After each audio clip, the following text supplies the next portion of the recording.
শীতলকুচির গোসাইহাটে পুজো দিতে গিয়ে বিক্ষোভের মুখে পড়েছেন বিজেপি বিধায়ক বিধান রায়। বিজেপি বিধায়ক অভিযোগ করেছেন ধর্মচারণেও বাধা দিচ্ছে তৃণমূল।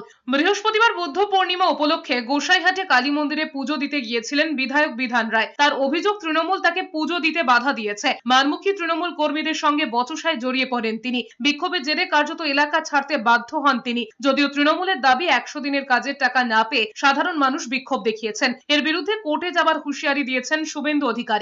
মন্দিরে যাওয়ার জন্য তিনি তার শাস্ত্র বা তার ধর্ম অনুযায়ী কাজ করতে গেছেন, তাই একজন রাজবংশী বিধায়ককে, শিডিউল কাস্ট তিনি, তাকে এই ধরনের, এবং শিক্ষকও বটে, তাকে এই ধরনের আক্রমণ করা হয়েছে।